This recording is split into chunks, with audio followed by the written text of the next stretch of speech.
What's going on, y'all? This is Francisco with Covenant Dispatch LLC, and welcome to my YouTube channel. Do me a favor, guys, really quick. If this is your first time viewing any of our content, right under this video, hit that subscribe button so that you can be subscribed, and then you can see some of our other content that we post. Right next to that, hit that like button so that this video can reach more people. And then lastly, hit that notification bell so that way you can be alerted for when we do post future videos. And then when we go live, we do Q&As sporadically. We do giveaways for courses that we have. So hit that notification bell so that you can be alerted for when we do those kinds of things. So as you can see in the title, in the thumbnail, and even on the whiteboard, we're going to talk about how dispatchers get paid. So it's essential to know the role of a dispatcher in the process of a load shipment so that you know how you get paid, how you invoice, and what to do and what not to do to keep yourself out of legal trouble. So we're going to answer a question that I get a lot and very frequently. How do dispatchers get paid? And the reason why is because people really haven't yet fully grasped, and I guess it's kind of hard for people to fully grasp the placement of a dispatcher within a load shipment and how they invoice and how they get paid and things like that. So we're going to talk about that. But before we get into that, we have to talk about how money's transacted in a load shipment. So before I get into any of that, before I even get into my notes, so I have the whiteboard just to really give you guys an illustration of what that looks like. I know people sometimes are more visual, but before I get into that, I want to just share with you guys, even before I get into my notes, remember that whenever a load is being transacted, typically the typical illustration or the typical way it works is there's a shipper, that's also known as the co-signer or the person who's shipping a freight, and then there's the receiver who's receiving that freight. Now the shipper needs somebody to haul that freight or transport that freight. So a freight broker comes in between the shipper and the receiver, and they act as an intermediary between the shipper and the receiver in handling that freight. So what they do is the broker finds a carrier to haul that freight, and it makes the job of the shipper a lot easier so that they don't have to facilitate the freight and all that kinds of stuff, right? So what happens is you got the shipper, right? And how about this? I'll show you guys the illustration right here. You got the shipper, and then you got the freight broker, and then you got let's say R for receiver. Now the load is being transported, right? From shipper to receiver. The freight broker is the one who essentially comes up with not a deal, but a rate between the shipper and the shipper. The freight broker comes up with a rate on what the shipper is going to pay the freight broker to find a carrier to haul that load. Now a dispatcher, and I'm just doing this real quick, this is really just pass and review because I've talked about this in other videos, but I kind of have to explain this for people to fully grasp what I'm trying to say in this video. The dispatcher comes in because between the broker and the receiver is a carrier that's going to haul that load, right? So it's going from shipper to receiver, but the broker has to look for a carrier to bring to the receiver. Now, where does a dispatcher come into all this? A dispatcher acts as a rep. A dispatcher acts as a rep to that carrier. So they're a representative for that carrier. And I hope I'm not confusing you guys with all this. The point that I'm trying to make is that a dispatcher really is just a person who acts as a representative for the carrier. So that's their placement within this whole shipment. Now, we're going to get into how do dispatchers get paid. Well, to answer that, we have to answer what is a factoring company. And most of you probably have already heard of that term because you've done your due diligence and stuff like that, but some of you might not have. So we're going to talk about that. What is a factoring company? A factoring company is essentially a funding source, usually like a financial institution that comes in and they purchase unpaid invoices for a percentage or a fee. So what does that look like? When the shipper is negotiating a rate between the broker to ship this load, right, that the carrier eventually is going to have to ship, they come up with a rate, right? They look, and I'll do it like this. They come up with a rate. Now here's the thing. The broker, let's say the broker has come to an agreement with the shipper on a rate of $1,000. So what the broker then does is they take that 1,000 and they find a carrier to haul it for, of course, less than what they've negotiated with the shipper. So let's say they find a carrier to haul that freight for $600. That means that the freight broker made a $400 profit on that load. That's how it works, right? In the load shipment process. Now, here's the thing. The shipper has typically anywhere from a 30, the way they operate is they operate on a 30, here, I'll put it right here, a 30 to 60 net pay period. So basically, the shipper has usually typically 30 to 60 days before they actually pay the freight broker that $1,000. But here's the thing. The broker has to go in turn and they have to pay that carrier that $600. So they have to pay the carrier the $600, but if the shipper's taking 30 to 60 days, more or less, to pay the broker, how do they do that? This is where a factoring company comes into play. So a factoring company, they come into that equation right here. They come into this equation and they say, hey, listen, to the freight broker, we can purchase this $1,000 fee right here that the shipper owes you. We will give you the money. We will give you that $1,000, the factoring company, for a percentage, usually anywhere from 3 to 5%. So we'll give you the 1,000, but then we'll charge you, let's say 3% on that $1,000. So you won't get the full 1,000. You'll have to pay fees and whatnot, but you'll get your money so that you can pay, so that the broker can pay the carrier. That's where a factoring company comes in. They purchase, I hope you guys can see my handwriting. They purchase unpaid invoices. Now let me go over it again, so just to make sure you guys get it. If the broker invoices the shipper, but the shipper has 30 to 60 days until they pay them, but the freight broker already negotiated with the carrier to haul that load, they need to pay that carrier. And so to get their money faster than 30 to 60 days, they contract with a factoring company who purchases those unpaid invoices.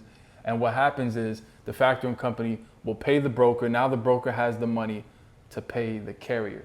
Now, how does the dispatcher come into all this? Well, the carrier has to receive money from the freight broker, right? Now, here's the thing. Brokers, because they usually typically wait anywhere from 30 to 60 days on average for a shipper to pay them without a factoring company, they in turn will tell the carrier the same thing. If you want your money by check without a factoring company, they're going to typically pay anywhere from 30, sometimes 30 to 90 days. They're going to do the same thing.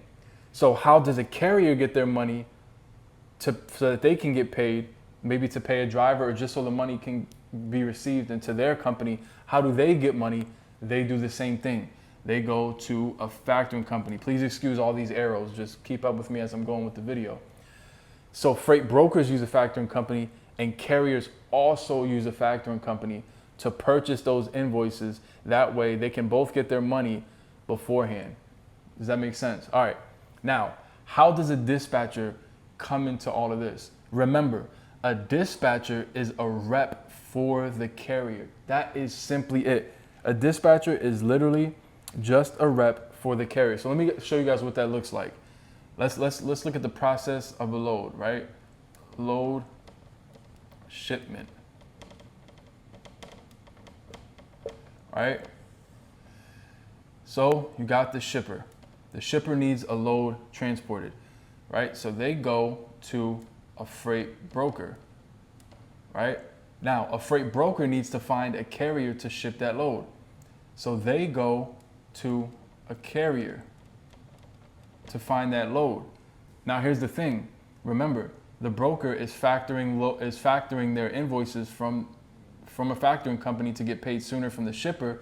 And then a carrier is also using a factoring company so that their invoices so that they can receive their money sooner than what the freight broker can offer. But here's the thing. Freight brokers offer multiple ways that they can pay a carrier. They'll say, hey, we'll pay you in quick pay, which means they'll send usually like an ACH wire transfer. and they'll charge, you know, anywhere from 3 to 5%, kind of the equivalent as factoring. Or they'll release what's called an EFS code, which that's a whole other thing. But basically they have multiple ways that they'll pay if you don't want to wait for the 30 or 60 days and you don't have a factoring company. Because think about it, if you're a carrier, you don't have a factoring company, and you don't want to use the other options they have, you have to wait until they're able to pay you, right? So what happens is the carrier uses a factoring company. Now, where's the dispatcher? If the dispatcher is the representative that represents that carrier, they would be right here. So I'm gonna put FD for freight dispatcher. They're somewhere in the middle between the broker and the carrier. If the money that's being factored is being factored from the broker, right? From the broker to the carrier, the dispatcher is not allowed to have access to that money. So let me show you guys what that sounds like, because I showed you an illustration, hopefully for you guys to get it. A dispatcher's job, whenever a carrier is factoring, that's the term that they use.